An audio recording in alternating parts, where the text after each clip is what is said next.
available on the second floor as usual. When you leave here, you're welcome to go up there. There is a viewing period later. I think you've got some emails on that. There's no video or photo today. And also a reminder, no live streaming on this media session. Okay. Thanks, Claude. I'd open with a big congratulations to Richard Seymour, who I had the great fortune of playing with here, and will be going into the NFL Hall of Fame, I guess at the end of the week or sometime soon. He's been a just incredible representative of our university. It's a great player here and a teammate. I know we got several guys on our staff that'll be going to travel and be with him for that great honor. So congratulations to Richard. Our guys are ready to grind. It used to be a time when you didn't do anything over the summer, or you had a long break over the summer, or you might have a week off, but that's really not the way it is now. It's continuous. I talked to our guys last night about separating summer, or what you would call mini camp, or what you would call summer practices, and training camp. You've got to kind of step out of your mindset and routine and refocus. Talked about some of the guys I talked to in the NFL currently and what they do, and trying to transition our brain from one stage to the next stage. And we kind of talk about locking in and locking out. Lock into what you got to do and lock out everything outside of it and the noise. It's one unique time for a college athlete where you really don't have class. Our guys actually are finishing summer school classes, but in the next coming days, they won't have any class. They get to focus solely on football. They spend 11 to 12 nights in a hotel where they have no responsibilities other than football, and it's kind of when the toughness and mental and physical toughness starts to take place for your roster and your team.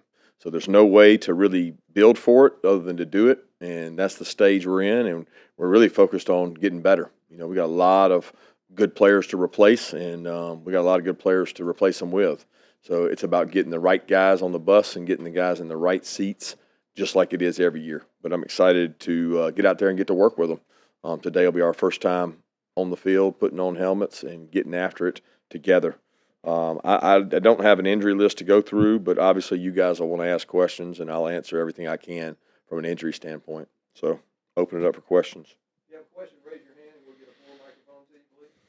Hands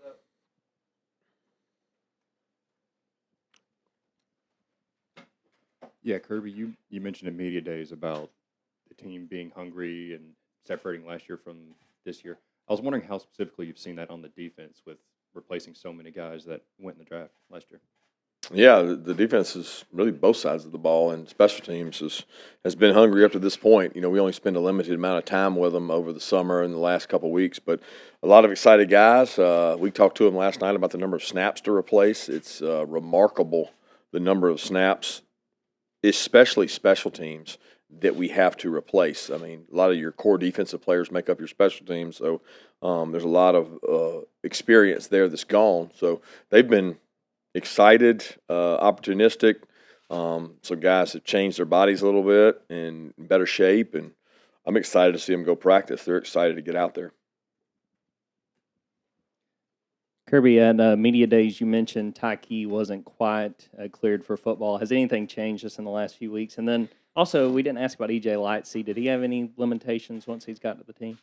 Yeah, EJ's been dealing with a little bit of a knee issue, not related to anything before he got here, just from being here. But he's cleared. He's working with us now. He's missed some summer training and conditioning time, but he's with us now and cleared to go. Taki's out there repping, doing things. I wouldn't say he's 100%, but he's doing everything we've asked him to do, and may not be completely cleared for live tackle just yet. That'll be up to Ron and how comfortable he feels with or without his brace. It's gaining confidence in those things. But he's doing all the drills without limitation. But with every ACL, just because you're doing it without limitation doesn't put you where you were. You have to gain confidence in that. You have to get back in playing shape. It's just different.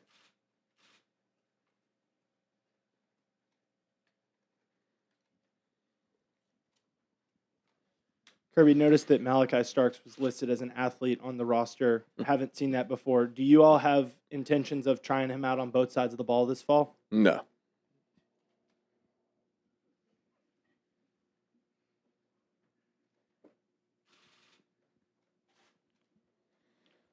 Kirby, you've talked about not being too worried about complacency. That's obviously something a lot of coaches worry about coming off a championship. Why is that not a concern for you, or has it seemed to be a concern? And do you have you done anything different to try to kind of guard against it? I don't worry about it because we don't have a reason to be complacent. I mean, I've been on national championship teams that won it all that I was concerned about complacency because there was a lot of them back. We don't really have that problem. So it's not a problem inherent to us in terms of complacency. Okay, I worry about complacency every year for a guy that started and played for 2 years, but that was regardless of the record.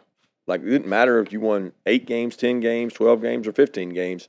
You worry about a guy being comfortable that has started multiple years and can he grow. So a lot of that's intrinsic within him of how good does he want to be? How great does he want to be? Does he want to continue to grow, develop? Does he want to improve his opportunity for the NFL? Does he want to be the best he can possibly be? Because I know the guys who haven't played are hungry. We have to keep the guys who have hungry. It has nothing to do with complacency. It's not that whether we win or lose every game this year, it's not going to be because of complacency. It's going to be because of the outcomes and what we did on the grass to make that possible. But it won't be because of complacency. Kirby, you had by the common consensus, well, no, you don't look at the rankings, but us, your defensive back class was really highly ranked. I know you haven't seen all those guys play yet because it's been summer, but can you tell us a little bit about each one of those guys and kind of what they bring to your class? Yeah, I'm excited. I feel like most of them are not really freshmen because I guess a couple of them were with us in the in spring. So the 2 safeties, Malachi and Jacory, got a lot of work in the spring, and they still got a long way to go to be a viable option to play this year. You know, I mean, you show me a freshman DB that played in the SEC, I'll show you a guy that gave up plays.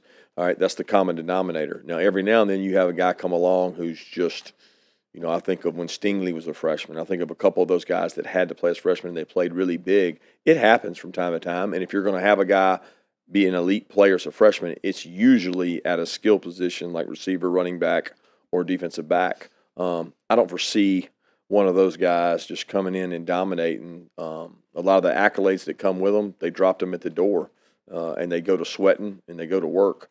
So we're not going to live off high rankings and what people said about them because there's a lot of good football players out there that you guys didn't rank high or didn't have high. So it goes both ways. We will need those guys to be core special teams players. We will need those guys to be ready to play in the case of, you know, injuries, targetings, or whatever may be there. But we've got to get them ready by how we prepare in this training camp. And I'm excited about all those guys. How have guys on the defensive line like Nazir Stackhouse and Jonathan Jefferson kind of progressed over the last couple of years? I think every day that we're out at practice, you know, we make those guys go over and go against the first offense. That's what we call our developmental squad or scout squad. They get a lot of work in. They get a lot of bowl practice in. This year they got the extra week for the championship game. I mean, that's a lot of work put in to get those guys prepared. They're not Jordan Davis and Devontae Wyatt, and we're not asking them to be. You know, if they were those guys, they'd have been out there last year a lot more often. So we're excited about where they are, optimistic that those guys will be very productive. We're asking, you know, Zion, Jalen, Nas, Warren Brinson, Bill Norton, Jonathan Jefferson, all those guys, the 2 young guys, Bear and Christian, they're going to get thrust up there and have to go out and compete and give us a depth and give us snaps, because we play a lot of guys up front. So I'm excited to see what all those guys can do in the defensive line. We certainly need some guys to step up at that position. Coach Smart, social media was having a lot of fun with it yesterday. Just wanted to hear your opinions on Stetson Bennett's new haircut and the Buzz Cut Boys, and what's that about? I don't know what it's about. I certainly, there's several guys more than Stetson that decided to get it, and that goes back a little bit to that lock in and lock out. You know, lock into camp, you got no distractions, lock out all the noise and all the social media things, and get really focused on being the best version of yourself. And there were several guys that I guess decided to do that through their hair. Kirby, your running back core, obviously big shoes to fill there. Can you talk a little bit about what the next guy's up, strengths, and then what you're really hoping to see most out of him this camp in particular? Well, I think we know enough about Kenny and Kendall to know their strengths. They're both talented guys. They've played feature roles within drives within their careers here, but never the feature guy. They're both very talented. They both improved immensely in the years here. I think Dell's done a great job developing those guys as pass protectors, route runners. I think the unknown more is Dejan, who's been able to get in a lot of games, mop up, and has really done a good job. He's going to play a larger role this year. And then finding out the two freshmen, both Branson and Andrew, have got to help us from a depth standpoint. So I'm excited to see what those guys can do. Yeah, Kirby. When you look at Darnell, I guess one, what's he looking like as far as health status and everything, and then two, just how excited are y'all to have him going into a season? I guess one, healthy, and two, with a better knowledge of the offense. Yeah, I give Darnell a lot of credit. He's worked tremendously hard at putting himself in the best shape possible. When he got injured, which I think was over spring break, going into spring practice, we thought he was in the best shape he had been in since being here. Both body fat composition, body weight, conditioning level. I mean, he was really running well in our off-season conditioning program, and we were looking forward to spring. He re-injures his foot, and from there, he couldn't train the same, and he couldn't do the same things, and he's really in a good spot. He's a guy that, I came in on Sunday, and he's out there running on his own on a day that was off. He's got a purpose. He's practicing to be driven, and excited to see what he can do. It's going to be important that we get him in good physical conditioning shape to be able to go during this training camp. Kirby, how do you feel about the depth you have at both tackle spots right now? It seems like there's maybe a little bit of a guard heavy team. I don't know, but as far as the tackles go, I mean, who all and how do you feel about the depth right there? Feel great about the depth at tackle. Would probably be more concerned about guard than tackle. If I had to pick one, I mean, we've got two guys who've played winning football consistently. We've got two young guys we feel good about and think can play good football, just haven't had as much experience. And then we've got to figure out, who the best guards are and what the depth is of guards. But I feel good about the tackles we have, and if anything, we've got to be able to generate some more power out of those positions. Kirby, yesterday Nick was talking about rebuilding at Alabama. What's a rebuilding year look like at Georgia? I'm not sure. I mean, I don't think you ever look at a rebuilding year in the front of it. You can certainly look in retrospect and think of things that way, but I don't think you'll ever find a coach that would say that going into the season. So I don't know exactly what it looks like here. Kirby, so how do you feel with Dan, getting ready to face off against Dan Lanning in the Oregon game? So kind of, how are you planning to face off against him, given he has so much insider knowledge on the Bulldogs? The last thing I'm worried about right now is Dan Lanning. I mean, we've got a million battles to face before that. I'm not even thinking about Oregon. Our concern is our roster. How do we build depth? I mean, we're not even thinking about that. Like, we're so far away from that right now. We're focused on us, our team, our connection, and getting the right players in the right spots. If we do that, that's going to control the outcome of the game much more than what he knows about us and I know about him. Kirby, can you update us on Tate Ratledge and the inside linebackers? Tate has been great. He's worked really hard at his conditioning. Ron feels like he's in a position where what we did summer training would have been tougher on him coming off the injury than actual football practice. So the football practice piece should relieve some of that. Now, the strain and effort to push off and double teams as we put on pads may increase that, but he's in a good spot. He's been rotating in with the first group and the second group. I do think there is a matter of coming back where you haven't, passed off a twist, you haven't passed off a stunt, and there's some quick back guys inside that he's going to take some reps to get that back. But certainly feel good about where he is and his toughness. Inside linebacker-wise, you're talking about injuries or? Yeah, excited about the guys we have at inside backer. I mean, those guys I was excited about those guys last year. They didn't get an opportunity to flash and show their talents because of the three guys we had. But, Smile Munden is as good an athlete as I've seen. He has to increase his physicality, his toughness. He missed spring because of a shoulder surgery, but he's put on some good solid weight. He's a really good athlete. He played a lot of snaps on special teams. Pop played a lot of snaps on special teams. Core linebackers get valuable experience on special teams before they're the feature guy. So both those two guys got a lot of experience. Sori's come a long way. Tresman and Ryan are healthy. Jalen Walker's out there doing a good job, and then you got Lightsey. So when you start looking across the inside linebacker group as a whole, I mean, I'm fired up to see what the guys can do. Obviously, replacing Jake Camarda is going to be tough, but how has Brett Thorson kind of come in and filled that role, and is Noah Jones kind of battling him for that punter spot? Yeah, those guys will be battling it out all camp. I can't really tell how he's done other than spring. You know, we don't get to go watch those guys punt and do stuff during the summer. They work kind of independently on their own, so our first chance to see those guys will be here in the coming days. But I'm excited about what both of them can do. Noah's done a good job increasing his leg strength and his hang time, so both those guys will be competing for. It'll be a tough shoes to fill. Kirby, I wonder if you have any memories of camp days for you as a player, and do you try to tweak, year after year now that you're the head coach, what it looks like, or is it pretty much the same plan year after year? No, it's changed every year. I think you change your plan based on your team. You know, we had a different team last year than we had this year. Yesterday was our first report day, and it looked a little different than what it was last year. Now, to your guys, probably wouldn't be any different, but it's different to us because we have different stages. You know, we're younger in some spots. We need more of this, less of this, more lifting, less of that, more walk. I mean, there's different things we tweak, but I certainly start with the same foundation of these are the days we're going to work. This is the schedule we're going to keep, but trying to make it work better. And as far as memories of camp, I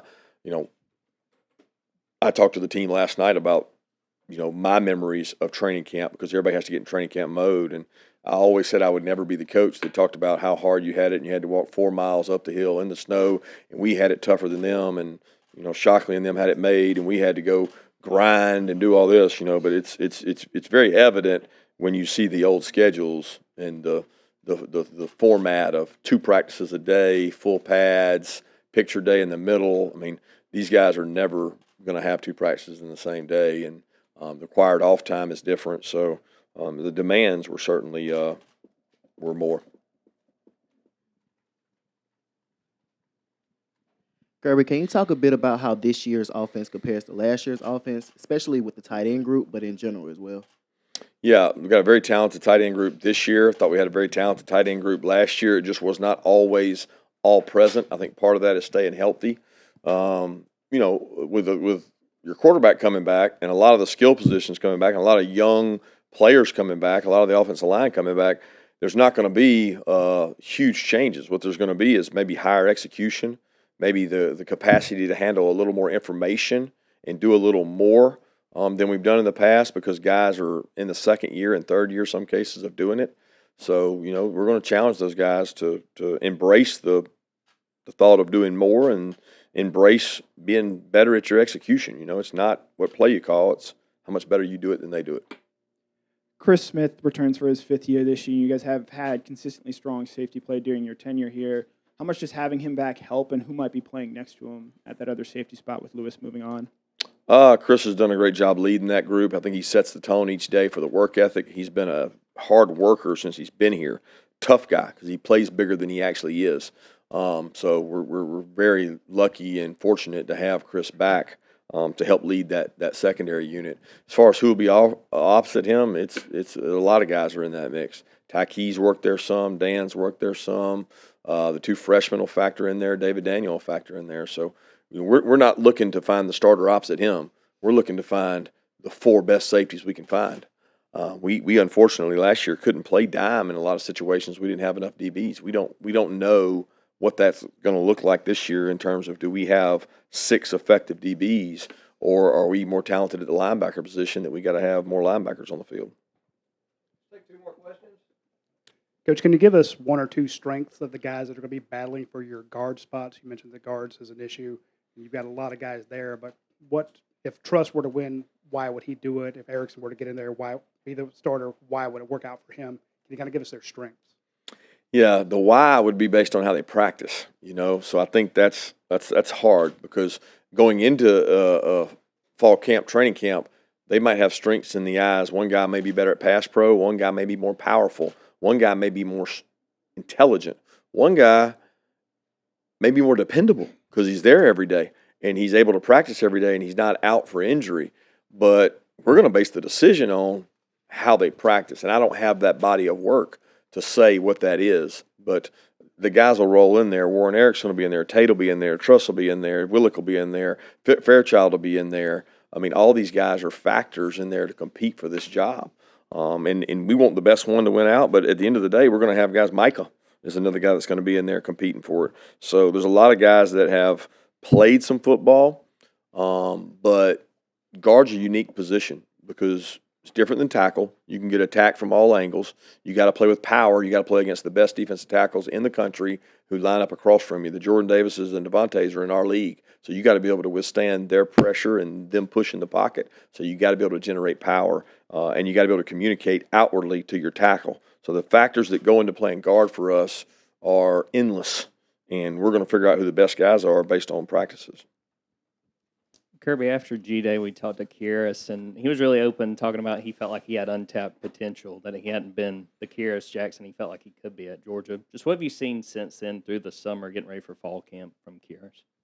Kyrus is a leader. He represents our university the right way. He's on part of so many committees and boards, and he seems like he's been here forever. So I really appreciate what he's done in that regard. He's been a team player. He's got to continue to improve. He knows the competition to create value is – he's also competing with the tight ends because when he's on the field, one of them's not.